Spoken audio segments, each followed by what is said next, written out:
Howdy hackers, and welcome to another episode of FairLight TV. So as with all small communities, there tends to be people thinking this, people thinking that, and hating one another for thinking wrong. So this time I'm going to help you navigate through a conflict, a scene drama over graphics. So let's get over to the scene drama.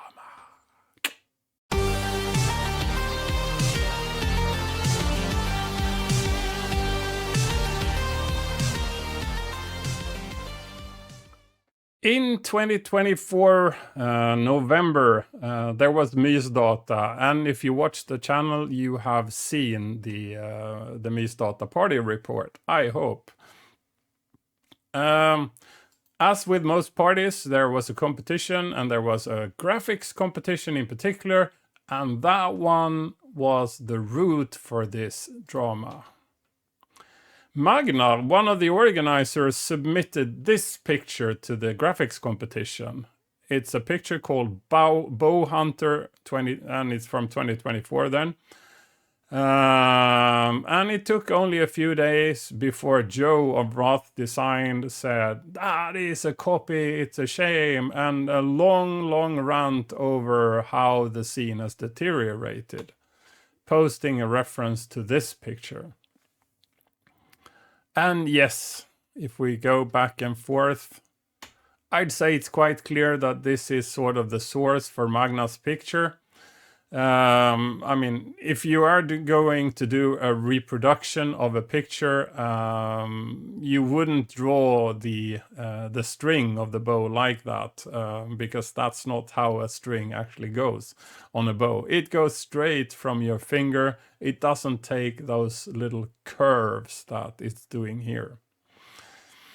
There was, I think there was a debate that sort of stems from the picture on the CSDB, where the entries are actually posted. Then you can have a forum thread that starts from there. You need to be a member of CSDB, otherwise you cannot read the forum. So if you're interested in this, just join CSDB and you can start reading what's there. But I think it's also on one of the groups on Facebook. I just can't remember which one. I just know that I've read it.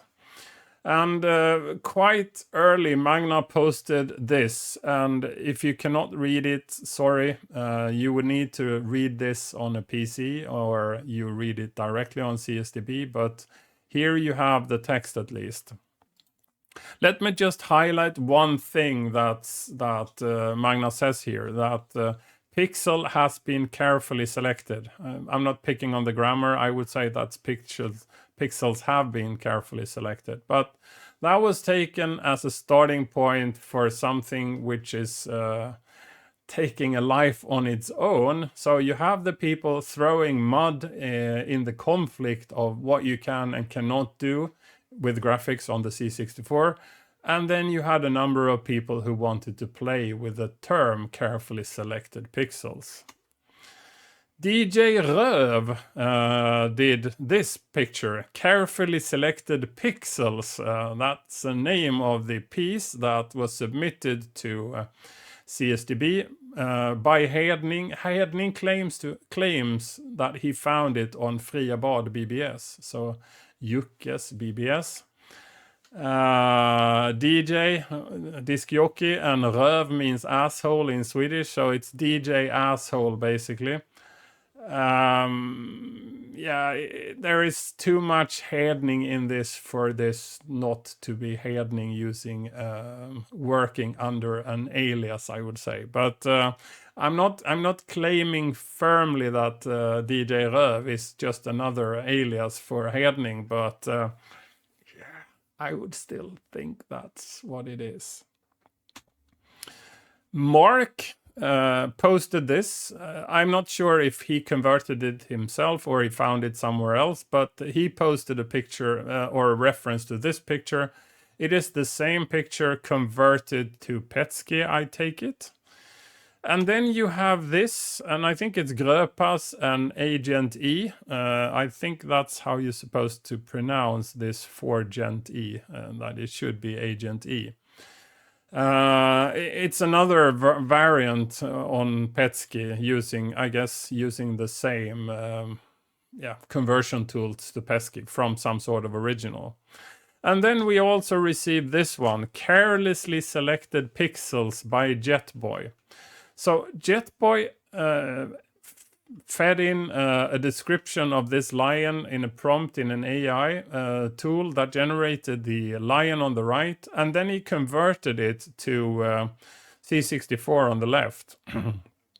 I'm not going to read the entire prompt for you, but it has words like beautiful aesthetics, dragonic lion covered in fire, magical aura, fantasy art, epic, majestic, magical, sparkling glass, dramatic lightning, and a number of other things. He doesn't claim that he did this himself. He's showing you the reference to the tool, the AI tool that generated the picture, and he's also posting the C64. And so he's posting as the first comment to his own C64 contribution, basically how he did it. So he doesn't claim that he should be appreciated as the original artist. Just showing what you can do with today's tool. And the debate went on, and Magna posted a really, really long post, and you can see it here. And again, I'm not going to read that one out loud. You need to be a member of CSDB, and then you have to read it yourself. But basically, he's saying he was a bit worried as an organizer that they had few contributions from music and picture, and he wanted to ensure there were contributions to both of those categories. So he took a look into his sort of repository of stuff that is near completion, one piece of music and one piece of graphics. He finalized both of them and submitted them to ensure that there were entries in both of those categories. And he's a bit shameful that he did this, and he admits that it was sort of wrong on the graphics side to submit something which is so alike under the rule that you couldn't have a copy. But he also kind of had the idea that it's a bit of a debate that turned into aspects of a cult. You need to be really pure, more pure than the next guy, or you should be burned to death. It had overtones of witch hunting, and I do agree with Magna here that it has overtones of witch hunting about part of that debate. And let me also say here, I really like Magna as a person, and I also like the fact that he's fixing stuff like Mysdata. Very nice arrangements for people to meet and have a great time. And I really appreciate Magna both as a person and also as a scener, and all the stuff he has been producing on the scene. This is sort of a glitch in his portfolio. Let's forget that. Magna, you are a great guy. Don't listen to the haters here. One of the other aspects that suddenly turned up was that people started looking at original art by others and found that possibly they weren't. This is the picture Canned Heat. Wasn't it Canned Heat? Yeah, whatever. It could be a typo of mine there. But this is Facet drawing a super nice car, and the choices of color is absolutely magnificent, and it looks really fast. El Jefe was the one posting the reference to this, and then provided this little GIF animation between the original piece and Facet's implementation on the C64. Yeah, it seems like the original is this original drawing by somebody, and then the implementation on the C64 was done by Facet. Sarge also didn't go clear from this debate. Raistlin found this Nogard from 2018. It was a submission to the GubData 2018 party, as I remember, and then Raistlin did this. So found a picture of some sort of reptile and then fade it back and forth between the original picture and the Sarge implementation of this. And yes, they look very much the same. Again, an absolutely brilliant implementation on the C64, but seemingly not original. Less obvious and possibly also less nice is this one. This is Bob of Sensor Dragon Eye from 2014. Here you have the picture Dragon Eye by Excalibur. I don't know if that's supposed to be O-O or just Excalibur. So it's clearly some sort of conversion, and I would say a less successful conversion than the two previous ones. But anyways, has to be sort of deriving from another original at least. But Joe casting the first stone, surely he has an impeccable history. No, for sure not. So in the demo homage by Roth Design in 1999, this is a picture of John Cage.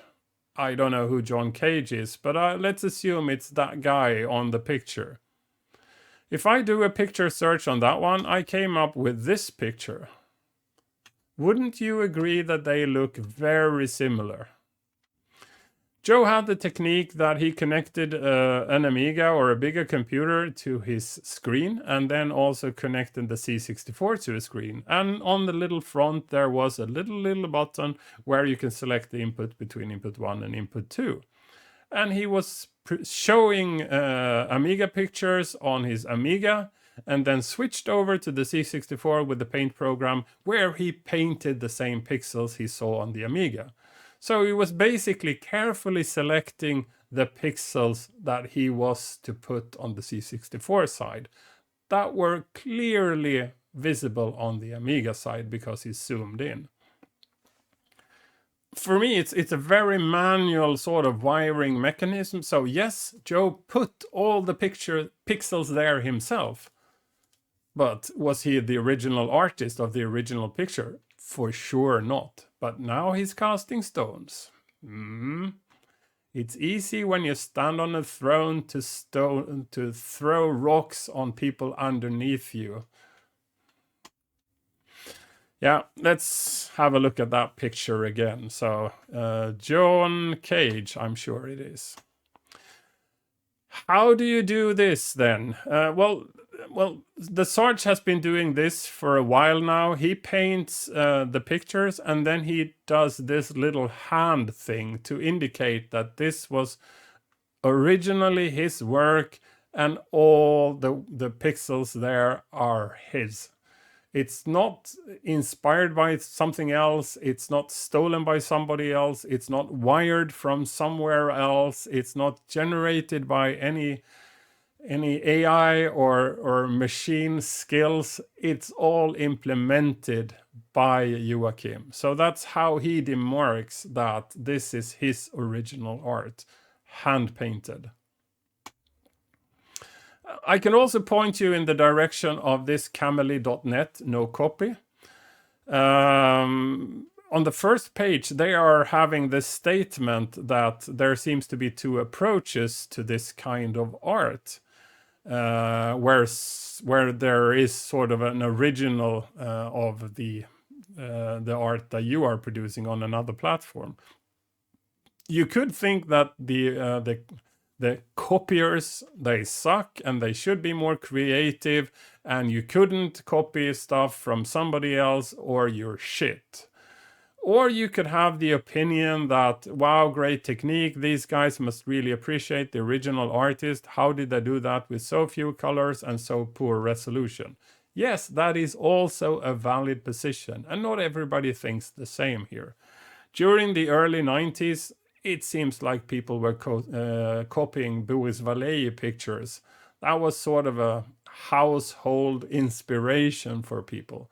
So they just redrew a Boris picture and making that into their own art. And that was generally seen as fairly okay. You didn't need to find out the original picture of yours.